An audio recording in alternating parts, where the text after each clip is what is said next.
636 সাল, ভাবুন তো, এমন একটা সময়ের কথা যখন মাত্র একটি যুদ্ধই পুরো মধ্যপ্রাচ্যের মানচিত্রকে একেবারে নতুন করে এঁকে দেওয়ার জন্য তৈরি হচ্ছিল। দেখুন, ইয়ারমুকের যুদ্ধকে শুধু একটা সামরিক সংঘাত ভাবলে কিন্তু ভুল হবে। আসলে এটাই ছিল সেই ফাইনাল মোমেন্ট যা লেভান্ট অঞ্চলে কয়েকশো বছরের রোমান শাসনের ইতি টেনে দিয়েছিল। এই লড়াইটা ছিল মূলত সেই সময়ের দুই সুপার পাওয়ারের মধ্যে একটা মুখোমুখি সংঘর্ষ। একদিকে ছিল বহু পুরনো আর প্রতিষ্ঠিত বাইজেন্টাইন সাম্রাজ্য, আর অন্যদিকে ছিল একদম নতুন আর খুব দ্রুত গতিতে ছড়িয়ে পড়া রাশেদুন খিলাফত। তো এই বিশাল লড়াইয়ের পুরস্কারটা কী ছিল? পুরস্কার ছিল লেভান্ট, মানে এখনকার সিরিয়া, জর্ডান আর তার আশেপাশের পুরো এলাকাটা। এই জায়গাটা শুধু ব্যবসা বাণিজ্যের একটা বড় কেন্দ্রই ছিল না, এটা বাইজেন্টাইন সাম্রাজ্যের পরিচয়েরও একটা বড় অংশ ছিল। এর নিয়ন্ত্রণ হাতছাড়া হওয়া মানে শুধু একটা প্রদেশ হারানো নয়, বরং সাম্রাজ্যের সম্মান আর অর্থনীতিতে একটা বিশাল ধাক্কা লাগা। আচ্ছা, এবার চলুন দুই পক্ষের শক্তি আর দুর্বলতাগুলো একটু খতিয়ে দেখা যাক। কারণ কাগজে কলমে দেখলে মনে হবে, আরে এ তো এক অসম লড়াই হতে চলেছে। এই চারটা দেখলেই ব্যাপারটা পরিষ্কার হয়ে যাবে। বাইজেন্টাইন বাহিনীর সৈন্য সংখ্যা ছিল বিশাল, অত্যধিক। সাম্রাজ্যের কোনায় কোনায় থেকে আসা সৈন্যদের নিয়ে তৈরি এক এলাহি ব্যাপার ছিল সেটা। কিন্তু জানেন তো, শুধু সংখ্যাই তো সব নয়। এই বিশাল সংখ্যার পেছনেই লুকিয়েছিল বাইজেন্টাইনদের আসল দুর্বলতা। তাদের সেনাবাহিনীতে ছিল চরম অভ্যন্তরীণ কোন্দল। গ্রিক, আর্মেনীয় আর আরব কমান্ডারদের মধ্যে একে অপরকে নিয়েছিল ভীষণ অবিশ্বাস আর ক্ষমতার লড়াই। এমনকি ধর্মীয় বিষয় নিয়েও তাদের মধ্যে ঝামেলা লেগেই থাকত। এবার আসি যুদ্ধের লোকেশনে, মানে কিভাবে যুদ্ধক্ষেত্রের ভূগোল নিজেই এই যুদ্ধের ফলাফলে একটা ডিসাইডিং ফ্যাক্টর হয়ে উঠেছিল। ইয়ারমুকের যুদ্ধক্ষেত্রটা ছিল, বলতে পারেন, একদিকে আশীর্বাদ আর অন্যদিকে একটা ফাঁদ।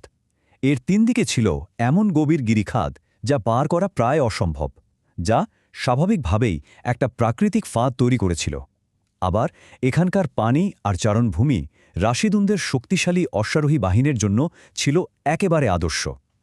খালিদ বিন ওয়ালিদ এই ভৌগোলিক বৈশিষ্ট্যকেই তার তুরুপের তাস বানিয়েছিলেন। আর খালিদের সেরা চাল ছিল এই মোবাইল গার্ড ইউনিটটা।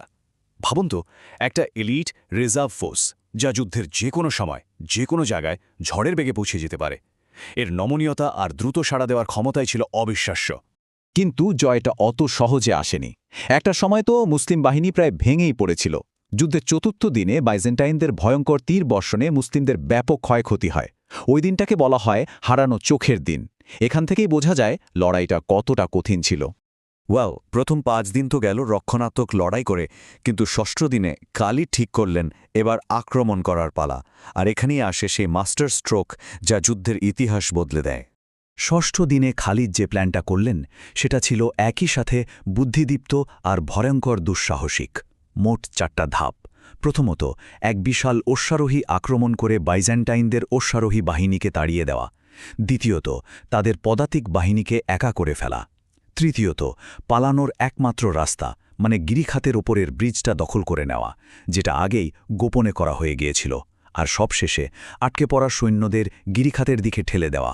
আর তারপরই ফাঁদটা কাজে লাগানো হলো। বাইজেন্টাইন বাহিনীকে একদম পরিকল্পনা মাফিক ঠেলে দেওয়া হলো সেই গিরিখাতের দিকে। পালানোর কোনো রাস্তাই খোলা ছিল না। চারিদিকে তখন শুধু বিশৃঙ্খলা আর হাহাকার। বিশাল বাহিনীটা এভাবেই কোণঠাসা হয়ে পড়ল।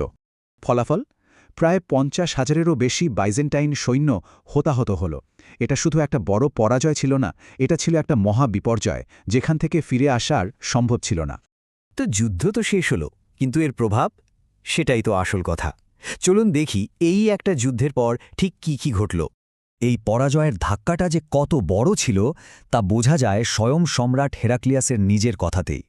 হারের খবরটা শুনে তিনি বলেছিলেন, বিদায় সিরিয়া, আমার চমৎকার প্রদেশ, তুমি এখন শত্রুর হাতে। তার এই কথাতেই যেন একটা যুগের অবসানের সুর শোনা যায়। আর ইয়ারমুকের পর যা ঘটল তাকে বলে ডমিনো এফেক্ট, মানে একটা ধাক্কায় যেন সব কিছু পড়তে শুরু করল। সিরিয়ার পতন হল, তারপর জেরুজালেম আত্মসমর্পণ করল, আর কিছুদিনের মধ্যেই মিশর জয়ের অভিযানও শুরু হয়ে গেল। শেষ পর্যন্ত এই যুদ্ধটা শুধু একটা ভূখণ্ডের হাতবদল ছিল না, এটা ছিল পুরো অঞ্চলের ক্ষমতার ভারসাম্যকে চিরদিনের জন্য বদলে দেওয়া। বাইজেন্টাইনদের পতনের পর লেভ্যান্টের সংস্কৃতি, ভাষা, রাজনীতি সবকিছুতেই এক নতুন যুগের সূচনা হল, যার প্রভাব আজও আমরা দেখতে পাই। ইতিহাসের চাকাটাই যেন সেদিন নতুন দিকে ঘুরে গিয়েছিল। একটা প্রশ্ন কিন্তু থেকেই যায়, তাই না? কিভাবে মাত্র 6 দিনের একটা যুদ্ধ একটা গোটা অঞ্চলের ইতিহাস, সংস্কৃতি আর ভাগ্যকে চিরকালের জন্য পুরোপুরি বদলে দিতে পারে? এই প্রশ্নটি হয়তো ইয়ারমুকের যুদ্ধের আসল গুরুত্বটা আমাদের সামনে তুলে ধরে।